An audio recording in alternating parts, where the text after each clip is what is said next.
Okay, hey guys, I'm Matt Lighty, and this video is going over my 3.17 Arch Nemesis League starter, which is going to be Spectral Helix Impale Champion. This video is really going to be mostly just looking at the tree, gems, and estimated gear, and what exactly I'm going to be targeting farming, so there won't really be much gameplay because I'm not going to build a build I'm going to be leveling in fucking 4 days. I can show you what Helix looks like. I think I don't even have a fucking gem, do I? I wrote Helix. That's a good start. I think I have one. There we go. There's one. I could honestly probably just plug it into this build. It would feel fine, to be fair. This is what Helix looks like. You right-click and a projectile rotates around you, and it's an attack projectile. That's really the gist of it. It has, I believe, 2 tags, attack or projectile. I'm scaling it through physical damage and impaling, hence the champion for the impale and physical damage. We're going to be utilizing things like Paradoxica and Rislothus Coil, along with a cool unique helm known as, oh, it's coming to me. What is it called? Nope, I forgot the name of the helmet. The Fledgling. The Fledgling is the name of the helmet. So here is my... I don't really like POB or POB planner. I don't like prepping to this level. I did this for you guys. I don't really need to organize my thoughts in this way. It's kind of just in my mind. Tree is fine, but this is where the shit gets a little extra for me. Like plugging in the gear and the skills and the stats and the notes section. Like that's all extra shit, but that's, you know, people like it, so that's whatever. The build is quite simple. It's mostly wearing rare gear, and we have some nice uniques that are like just beneficial. The only really unique you need is the Fledgling. It's easy as fuck to get. So in the notes section I have here where exactly you get it. It comes from a heist known as Heart of Glory. It's a contract. Let's go run it just so I can show you exactly what it looks like. But again, this is an eye level 81 area, very, very simple heist. Because it's a unique contract, it's going to start with the alert level already maxed out, so there's no reason not to loot as you're going. Yeah, so like literally just open up every chest on your way. Again, there's no reason not to. Alright, so as you get to the end of the unique contract, you just have to kill a person named Nashta. The something, I don't remember the Nashta, I don't know. She's wearing the fucking helmet. Nashta the Usurper. She looks cool, kind of. Talk. Okay, here she is. So she's kind of tanky. I have a lot of damage in this build, but she's kind of tanky in general. And then that's that. When she dies, there it is. It's 100% drop rate. Fledgling, yada yada yada. It does have rolls 30 to 50. You'd obviously like to have 50s, but you know, don't go crazy. I would just not bother even dividing it. Just wait for future contracts because you'll get multiple of these unique contracts. And it gives you Far Shot, which is the insane thing. Far Shot for Helix operates on distance traveled. So the way Far Shot works is basically your character's right here, and your projectile has to, we'll say, hypothetically travel, I don't know, 60 meters, right? 60 meters to reach max Far Shot. So that's maximum Far Shot damage, which is 60% more damage, okay? So that's like 60 meters has to travel. But because of the way Spectral Helix works, projectiles don't have to travel in a straight line because they don't. What that means is instead of having to go so far away from you, they just have to rotate around you once, and that same distance traveled is also 60 meters.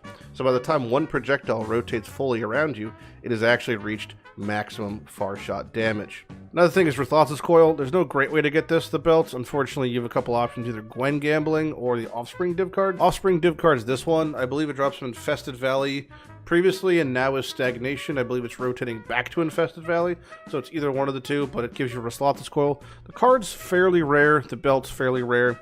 Not mandatory, just quite nice. It's like if you had Mage Blood, you'd obviously run that. If you had Headhunter, you'd obviously run that. That's what the build does. It gives you a bunch of Fizz, Life Strength, and just more Fizz damage. It's just like a more multiplier, more multiplier for your Fizz damage. Next thing is Paradoxica. This requires setting up your Betrayal board. I have a video on it. I suggest go watching it. If not, you can watch any other video on how to set up Betrayal board blocking. But all it means is you just want to set up your set up your Betrayal board to only farm Intervention. It only drops from Intervention. If you do Intervention save houses, that's what drops Paradoxica. Paradoxica has a variety of roles. There's some that are okay and some that are shit. I've got like 1 or 2 good ones in standard. This one has like Impale and attack speed. That's pretty good. Yeah, I mean, this one is what you pretty much want. Gives you double damage. The tree focuses heavily on survivability. The build has ample damage to progress through the majority of the endgame, so it wants to stack as many ores as it can, as many defenses. You get to around 85 to 90 all res, about 40-50,000 armor. You have permanent fortify, and you get most of your damage from the sword nodes. I, unfortunately, will be starting out probably without any sort of enlighten, especially at level 3 or level 4. Because of that, I also pick up the precision here, and probably one of the Vitality notables. Not sure which one, but one of the Vitality notables. Doesn't really have a lot of clusters, so it's very easy to build out. As far as the Ascendancies goes, you have Inspirational. It's great. It feels great. Free banners, free regen, free aura effect. Master of Metal is all your Impale, all your dope Impale stuff, so really cool. There we have Unstoppable Hero. This gives you stun immunity because you're always fortified, right? So it gives you permanent stun immunity. Again, your Ascendancy is made to make you tanky, and things like Iron Grip make your projectile damage get a little bit better from your strength. Not really else for notables here except for just like Call to Arms for War Cries on left click, and then just effective life and res and damage on tree. As far as skills and links goes, really just running Purities, Determinations, which you will get for free once you have an All's Amulet. My effective plan for winning game is to level like normal, Spectral Helix, yada yada yada. When I get to maps, we don't know what the Atlas is going to look like. My focus will be heist. I want to get my helmet, my fledgling helmet, as quickly as possible. That is my main priority, is to get the fledgling. So I'm going to be focusing on that. But yeah, that's my plan. If you have any questions, let me know. Most of the information is just contained in here. If you're playing along with me, feel free to ask questions about the build, etc. Inside the wheel, I also have descriptions of similar people using this build, so you can check in the wheel command.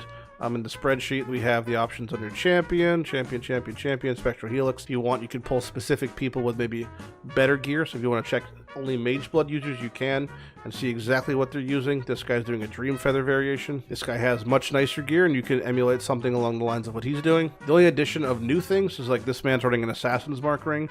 Assassin's Mark rings will no longer exist. No Mark rings will exist. So myself, I will be using probably the Mark support to automatically apply Assassin's Mark.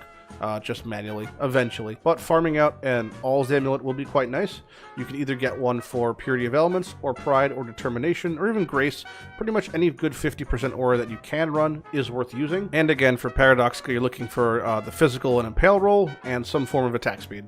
Farming any Paradoxical will be pretty good, and if you can't find that, then just a nice rare will do. There's tons of room for high-end versions of the build, but there's equal amounts of room for just budget versions. Most of the people will look like this. They'll have a couple of Vermilion rings, maybe a curse or two, and aside from that, it's you're just stacking defenses, spell suppressions, ailment immunities. Again, nothing too fancy. It's a tanky build, some would even call it a boring build, but it has life tap on right click, so mana feels good. It has great AoE clear, so that feels good. Moves pretty fast, hard to kill. What more can you ask for a League starter? That pretty much wraps it up for the gist of my build. This is the build overview for my League starter, my Impale champion, Spectral Helix. If you have any questions, again, feel free to ask them. If you have any suggestions for the build, I'll probably ignore them. I'm Mathew Lighty. And you have a good day, and I'll see you on Arch Nemesis League Start. Bye-bye.